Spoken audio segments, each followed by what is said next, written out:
धन्यवाद இந்த பட்ஜெட்டை நான் माननीय எதிர்க்கிறேன் सदस्य என்பதை श्री பதிவு अभय செய்கிறேன். कुमार நன்றி, सिन्हा जी। வணக்கம். अभय कुमार सिन्हा जी। धन्यवाद सभापति महोदया।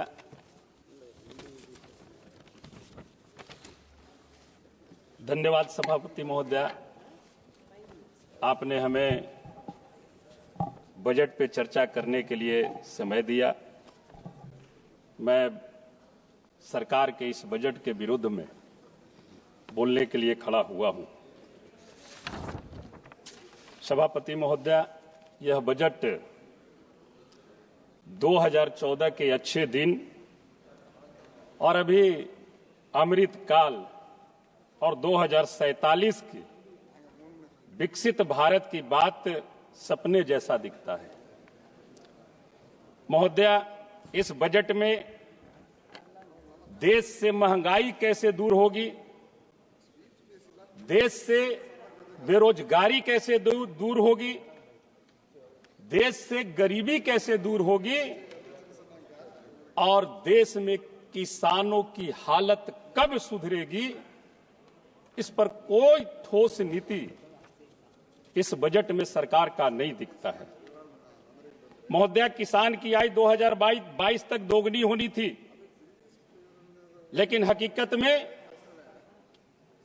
2014 में 14 तक किसानों पर तकरीबन 9 लाख करोड़ रुपए कर्ज थे, जो इस दशक में बढ़ करके 32 लाख करोड़ हो गए हैं।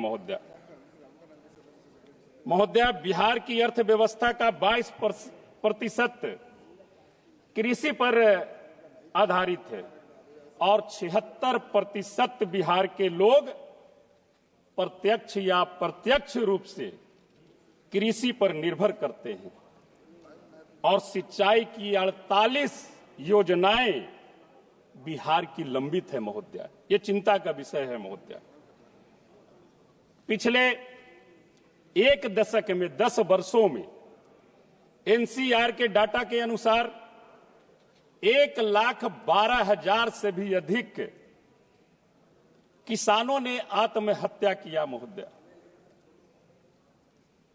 इस पर जवाब देना चाहिए सरकार को। आपने आय दोगुना करने की बात कही थी और आज 1,12,000 से भी अधिक आपके शासनकाल में हमारे किसान आत्महत्या कर रहे हैं। हम महोदया, केसीसी की ऋण जो 3 लाख से 5 लाख बढ़ाने का काम सरकार ने किया है, हम उसका स्वागत करते हैं, लेकिन इसको इंप्लीमेंट आप कैसे करेंगे? अभी 32 लाख करोड़ जो किसानों पर कर्ज है, कोई किसान 50,000 रुपया कर्ज लिए हैं और महोदया चक्रवृद्धि ब्याज उस कर्ज में लगती है।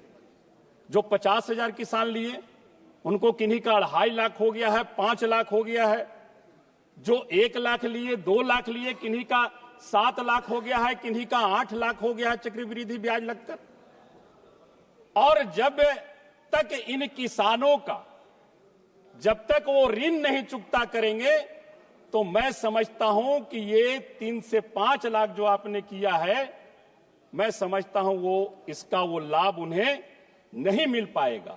इसलिए हमारी आग्रह होगी कि अगर ये सरकार सच्ची हितैषी है किसान की, तो या तो उनका ऋण माफ करे, अगर ऋण नहीं माफ कर सकते हैं तो कम से कम जो किसानों पर जो ब्याज लगा हुआ है उस ब्याज को माफ कर दीजिए और मूलधन आप उन्हें जमा करने के लिए कहिए।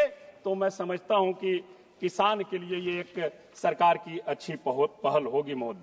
महोदया, स्वास्थ्य के क्षेत्र में बिहार की 14-15 करोड़ की आबादी पर मात्र एक एम्स है। हर एक जिले में मेडिकल कॉलेज खोले जाने की बात हुआ करती थी।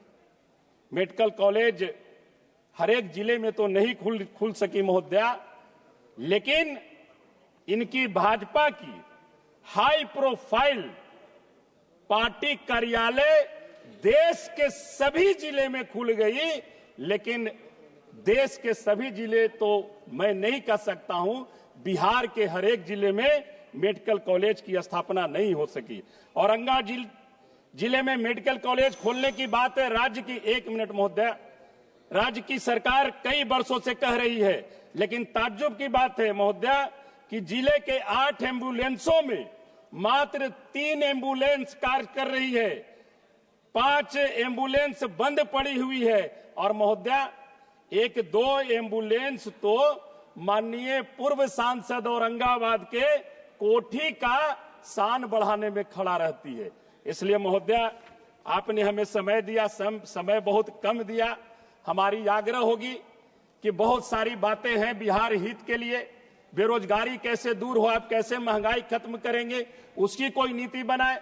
हमारी एक आग्रह होगी कि आप रोड की बात करते हैं कि चकचक हम बना रहे हैं, लेकिन मैं अपने क्षेत्र का एक गांव में आपका जिक्र करके बताना चाहता हूं कि इस आजादी के बाद इमामगंज विधानसभा का एक गांव है, 3 गांव है, अभी तक वहां पर रोड और पुल का निर्माण नहीं हुआ है महोदय। इसलिए हमारी आग्रह होगी कि सरकार तमाम चीजों पर एक ठोस नीति बनाए और नीति बना करके काम करे, तो मैं समझता हूं कि बहुत ही अच्छा होगा। आपने हमें समय दिया, इसके लिए आपको बहुत बहुत धन्यवाद, बहुत बहुत आभार। माननीय सदस्य श्री गजेंद्र पटेल जी।